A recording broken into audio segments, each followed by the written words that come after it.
Now, I want to go to South Australia, where the Prime Minister today announced that the Voice referendum will be held on October 14. And although the PM marketed the Voice in his speech today as a feel-good proposition that will bring people together, the evidence shows it is highly divisive and damaging. Last Thursday, a Voice supporter was charged after allegedly trashing the office of federal South Australian Liberal MP Tony Pasin in Mount Gambier.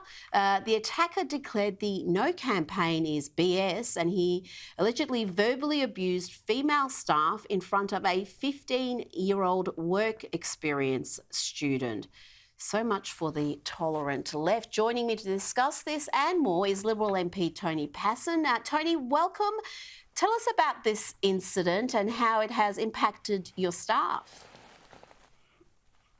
Well, evening, Rita, and thank you for having me. Well, to be honest, this incident has had a pretty significant impact on my staff. They were shaken to the point where they not only asked this person to leave, but they activated the duress alarms to have the police attend. I was interstate on an electorate visit with a colleague. They rang me and they were so distressed it was clear to me that I had to close the office and allow them to go home early. I mean, it's just completely unacceptable that staff should be verbally abused, the physicality people have seen through the CCTV footage. Staff of an MP, all employees deserve to feel safe at work, and my staff didn't feel safe in that incident, and it's still impacting them. And you had a 15-year-old work experience student there as well. I would imagine they'd be traumatised by what occurred as well. Absolutely. And I mean, it's now got me reflecting, Rita, on whether an electorate office is an appropriate place for a work experience student. I can't believe I'm even saying that, because of course it should be a place for students to come and experience what it is to work in an electorate's office, what it is to work with your local member of parliament. But I've now got to turn my mind to, particularly over the course of the next 6 weeks, the behaviour that we may be seeing. And you know, the PM can have all these pretty launches in the northern suburbs of Adelaide. The real politic of this played out in my electorate office Thursday last week, when a man who should have known better came in the office and abused my staff.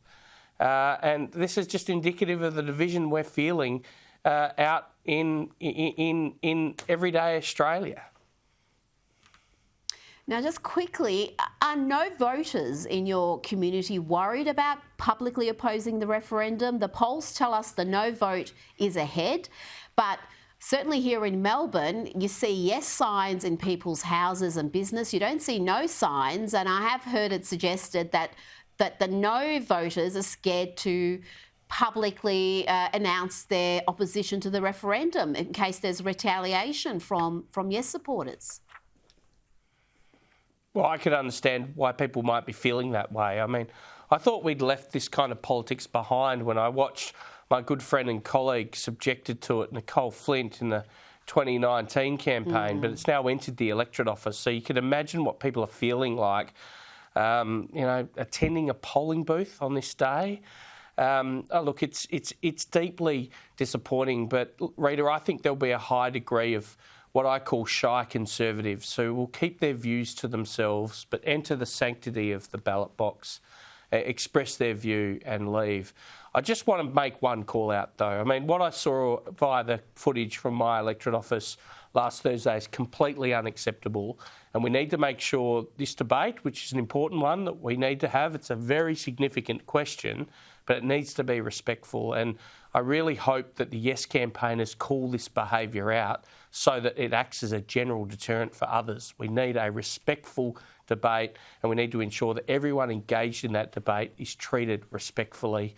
I'll certainly maintain that standard. Absolutely. And I ask the Yes campaign to counsel their people to be very careful about this, because one further step and we take, who knows where this could have ended up but for the security measures that are built into we can't have offices. We don't tolerate that sort of Absolutely thing not. in this country. We don't have politically motivated intimidation or violence. That's not Australia. Tony Pasin, thank you so much for your time this evening.